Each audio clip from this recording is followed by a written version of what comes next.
वो भी दो पैरों पर। हम इन्हें ऑस्ट्रेलोपिथेकस या दक्षिणी बंदर कहते हैं। हम नहीं जानते कि ये दो पैरों पे कैसे चलने लगे। कुछ वैज्ञानिकों का मानना है कि उन्होंने सीधा होना तब सीखा जब जलवायु बदलने लगी और खुले मैदानों ने जंगलों की जगह ले ली। कारण चाहे जो, चार पैरों की तुलना में दो पैरों पर खड़े होने के कई फायदे थे। इससे वे दूर तक देख सकते थे और हाथों का इस्तेमाल खाने और बच्चों को पकड़ने के लिए कर सकते थे। इस परिवर्तन में लाखों साल लग गए और कई प्रजातियां अधिक स्थिर होकर चलने लगी। इस प्रक्रिया में उंगली से पकड़ने की क्षमता खत्म हो गई। उनके निचले अंग पैर बन गए और ऊपरी अंग हाथ।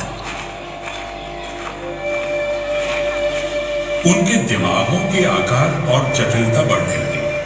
वे बंदरों की क्षमता से परे जाकर सोचने लगे।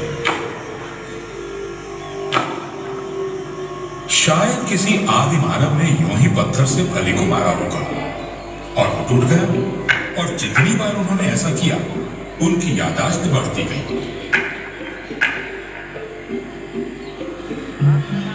कुछ समय बाद उन्होंने पत्थरों को ही तोड़ना शुरू किया और उन्हें नुकीला बनाया ताकि उनका इस्तेमाल फली तोड़ने के साथ साथ मांस काटने में भी हो सके। हम इन्हें होमो या मानव कहते हैं। उन्हें नए औजारों से अन्य जानवरों द्वारा छोड़े गए मांस को काटने में मदद मिली। मांस खाने से उन्हें अधिक प्रोटीन मिलने लगा। कुछ विशेषज्ञों का मानना है कि इस कारण उनके मस्तिष्क के आकार बढ़ गए। उनकी तादाद बेशक कम रही होगी, मगर वे परिस्थितियों से अनुकूल होने में वानरों से अधिक सक्षम थे और वे अफ्रीकी जंगल वाले इलाकों से बाहर जाने लगे। आदि मानव को मांस की तलाश में वहां जाना पड़ता था जहां अन्य शिकारी थे।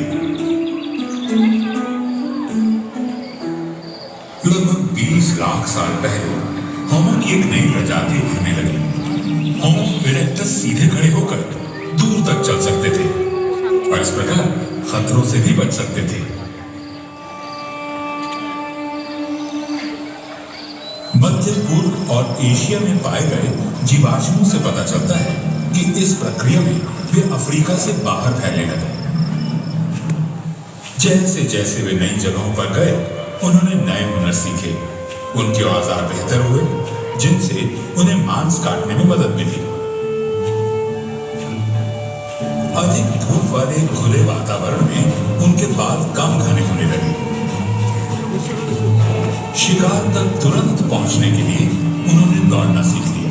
शरीर को ठंडा रखने के लिए उन्हें पसीने आने लगे, क्योंकि उनमें अन्य जानवरों की तुलना में ज्यादा ग्रंथियां थी। कुछ साक्ष्यों के अनुसार शायद वे आग का इस्तेमाल भी करते थे और उनके दिमाग बढ़ते हुए लगभग आज के हमारे मस्तिष्क के आकार के हो गए। लगभग 7 लाख साल पहले अफ्रीका में एक नया समूह विकसित हुआ जिसे हम होमो हाइडेलबर्गेंसिस या हाइडेलबर्ग मैन कहते हैं।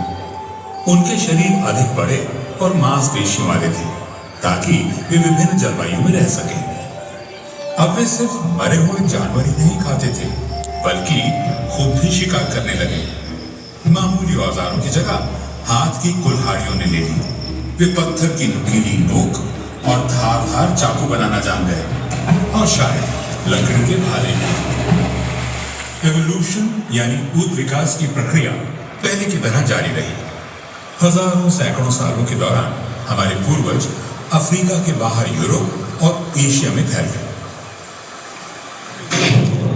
होमो हाइडेलबर्गेंसिस से कई नई संबंधित प्रजातियां विकसित हुई।